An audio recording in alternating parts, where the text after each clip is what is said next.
श्रीमद्भागवत महापुराण चतुर्थ स्कंध अथ विंशो अध्यायः।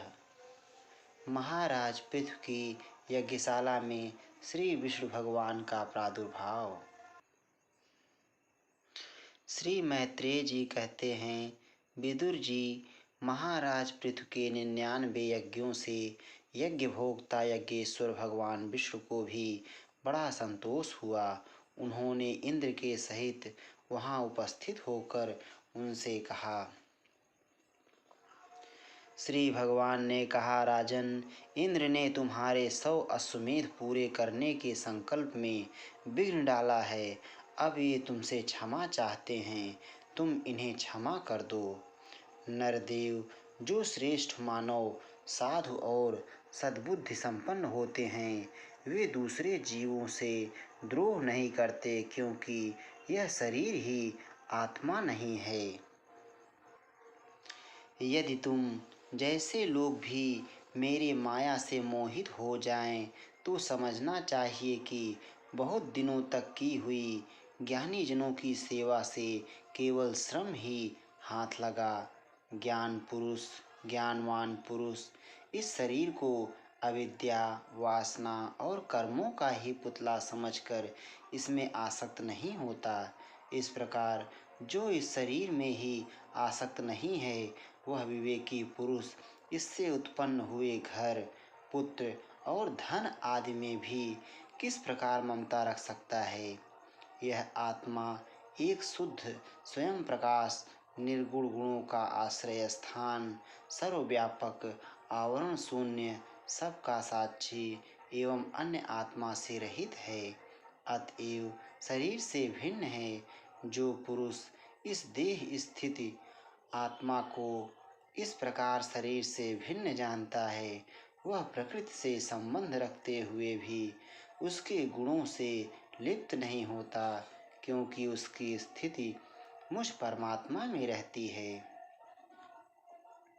राजन, जो पुरुष किसी प्रकार की कामना न रखकर अपने वर्ण आश्रम के धर्मों द्वारा नित्य प्रति श्रद्धा पूर्वक मेरी आराधना करता है, उसका चित्त धीरे धीरे शुद्ध हो जाता है।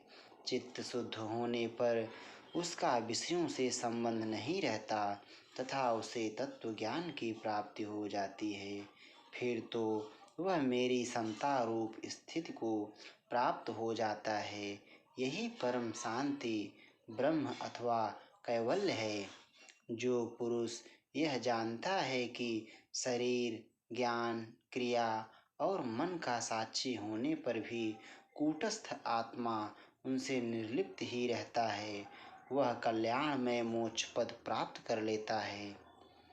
राजन, गुण प्रवाह रूप आवागमन तो भूत, इंद्रियाभिमानी, देवता और चिदाभास, इन सब की समष्टि रूप परिच्छिन्न लिंग शरीर का ही हुआ करता है। इसका सर्वसाक्षी आत्मा से कोई संबंध नहीं है। मुझ में दृढ़ अनुराग रखने वाले बुद्धिमान पुरुष संपत्ति और विपत्ति प्राप्त होने पर कभी हर्ष, शोक आदि विकारों के वशीभूत नहीं होते। इसलिए वीरवर, तुम उत्तम, मध्यम और अधम पुरुषों में समान भाव रखकर सुख दुख को भी एक सा समझो तथा मन और इंद्रियों को जीत कर मेरे ही द्वारा जुटाए हुए मंत्री आदि समस्त राजकीय पुरुषों की सहायता से संपूर्ण लोकों की रक्षा करो। राजा का कल्याण प्रजा पालन में ही है। इससे उसे परलोक में प्रजा के पुण्य का 6ठा भाग मिलता है। इसके विपरीत जो राजा प्रजा की रक्षा तो नहीं करता, किंतु उससे कर वसूल करता जाता है, उसका सारा पुण्य तो प्रजा छीन लेती है और बदले में उसे प्रजा के पाप का भागी होना पड़ता है। ऐसा विचार कर यदि तुम श्रेष्ठ ब्राह्मणों की सम्मति और पूर्व परंपरा से प्राप्त हुए धर्म को ही मुख्यतः अपना लो और कहीं भी आसक्त न होकर इस पृथ्वी का न्यायपूर्वक पालन करते रहो, तो सब लोग तुमसे प्रेम करेंगे और कुछ ही दिनों में तुम्हें घर बैठे ही सनकादि सिद्धों के दर्शन होंगे। राजन, तुम्हारे गुणों ने और स्वभाव ने मुझको वश में कर लिया है, अतः तुम्हें जो इच्छा हो मुझसे वर मांग लो। उन क्षमा आदि गुणों से रहित यज्ञ, तप अथवा योग के द्वारा मुझको पाना सरल नहीं है। मैं तो उन्हीं के हृदय में रहता हूँ जिनके चित्त में समता रहती है। श्री मैत्रेय जी कहते हैं, विदुर जी, सर्वलोक गुरु श्री हरि के इस प्रकार कहने पर जगत विजयी महाराज पृथु ने उनकी आज्ञा शिरोधार्य की। देवराज इंद्र अपने कर्म से लज्जित होकर उनके चरणों पर गिरना ही चाहते थे कि राजा ने उन्हें प्रेम पूर्वक हृदय से लगा लिया और मनोमालिन्य निकाल दिया। फिर महाराज पृथु ने विश्वात्मा भक्तवत्सल भगवान का पूजन किया और क्षण क्षण में उमड़ते हुए भक्ति भाव में निमग्न होकर प्रभु के चरण कमल पकड़ लिए। श्री हरि वहाँ से जाना चाहते थे, किंतु पृथु के प्रति जो उनका वात्सल्य भाव था उसने उन्हें रोक लिया।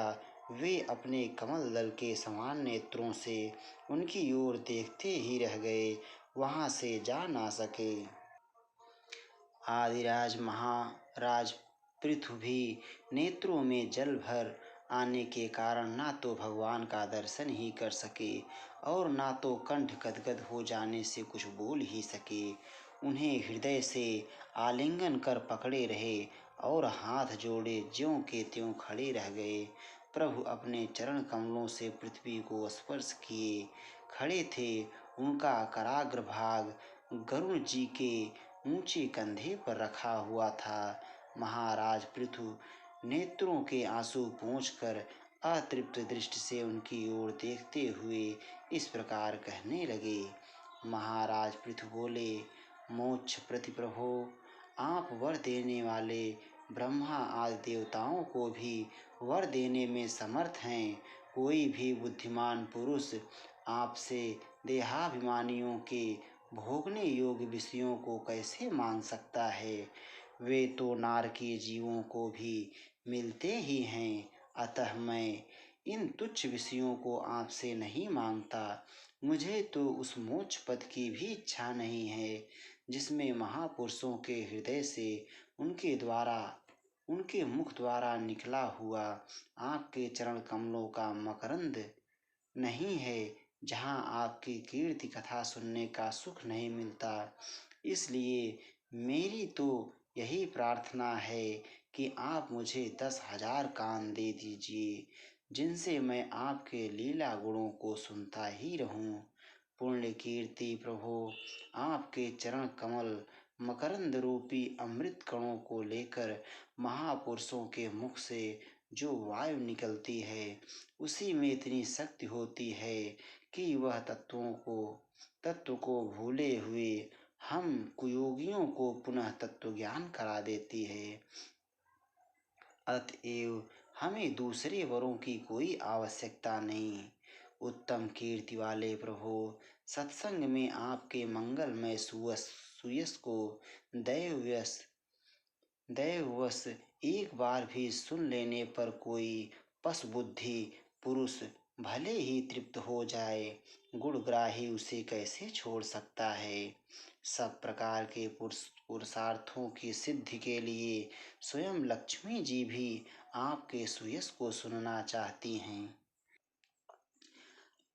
अब लक्ष्मी जी के समान मैं भी अत्यंत उत्सुकता से आप सर्वगुण धाम पुरुषोत्तम की सेवा ही करना चाहता हूँ, किंतु ऐसा ना हो कि एक ही पद की सेवा प्राप्त करने की होड़ होने के कारण आपके चरणों में ही मन को एकाग्र करने वाले हम दोनों में कलह छिड़ जाए।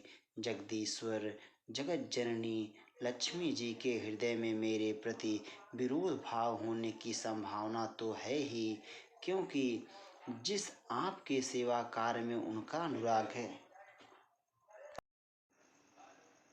उसी के लिए मैं भी लालायित हूँ, किंतु आप दीनों पर दया करते हैं। उनके तुच्छ कर्मों को भी बहुत करके मानते हैं। इसलिए मुझे आशा है कि हमारे झगड़े में भी आप मेरा ही पक्ष लेंगे। आप तो अपने स्वरूप में ही रमण करते हैं। आपको भला लक्ष्मी जी से भी क्या लेना है। इसी से निष्काम महात्मा ज्ञान हो जाने के बाद भी आपका भजन करते हैं। आप में माया के कार्य, अहंकार आदि का सर्वथा अभाव है।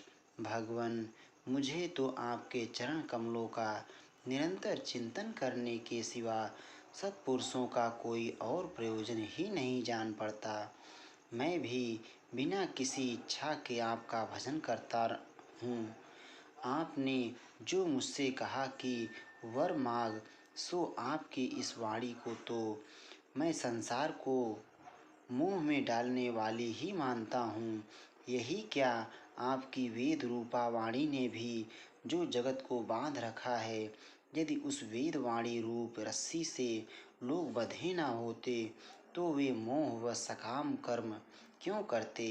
प्रभो, आपकी माया से ही मनुष्य अपने वास्तविक स्वरूप आपसे विमुख होकर अज्ञानवश अन्य स्त्री पुत्र आदि इच्छा करता है। फिर भी जिस प्रकार पिता पुत्र की प्रार्थना की अपेक्षा न रखकर अपने आप ही पुत्र का कल्याण करता है, उसी प्रकार आप भी हमारी इच्छा की अपेक्षा न करके हमारे हित के लिए स्वयं ही प्रयत्न करें। श्री मैत्रेय जी कहते हैं, आदिराज पृथु के इस प्रकार स्तुति करने पर सर्वसाक्षी श्री हरि ने उनसे कहा, राजन, तुम्हारी मुझ में भक्ति हो, बड़े सौभाग्य की बात है कि तुम्हारा चित्त इस प्रकार मुझ में लगा हुआ है। ऐसा होने पर तो पुरुष सहज में ही मेरी उस माया को पार कर लेता है, जिसको छोड़ना या जिसके बंधन से छूटना अत्यंत कठिन है। अब तुम सावधानी से मेरी आज्ञा का पालन करते रहो। प्रजापालक नरेश, जो पुरुष मेरी आज्ञा का पालन करता है उसका सर्वत्र मंगल होता है। श्री मैत्रेय जी कहते हैं, विदुर जी, इस प्रकार भगवान ने राजर्षि पृथु के सार गर्भित वचनों का आदर किया। फिर पृथु ने उनकी पूजा की और प्रभु उन पर सब प्रकार कृपा कर वहां से चलने को तैयार हुए। महाराज पृथु ने वहां जो देवता, ऋषि, पितर, गंधर्व, सिद्ध, चारण, नाग, किन्नर, अप्सरा, मनुष्य और पक्षी आदि अनेक प्रकार के प्राणी एवं भगवान के पार्षद आए थे, उन सभी का भगवत बुद्धि से भक्ति पूर्वक वाणी और धन के द्वारा हाथ जोड़कर पूजन किया। इसके बाद वे सब अपने अपने स्थानों को चले गए। भगवान अच्युत भी राजा पृथु एवं उनके पुरोहितों का चित्त चुराते हुए अपने धाम को सिधारे। तदनंतर अपना स्वरूप दिखाकर अंतर्धान हुए। अव्यक्त स्वरूप देवाधिदेव भगवान को नमस्कार करके राजा पृथु भी अपनी राजधानी में चले आए। इति श्रीमद्भागवते महापुराणे पारमहंस्यां संहितायां चतुर्थस्कन्धे विंशोऽध्यायः। श्री राधा वल्लभ लाल की जय।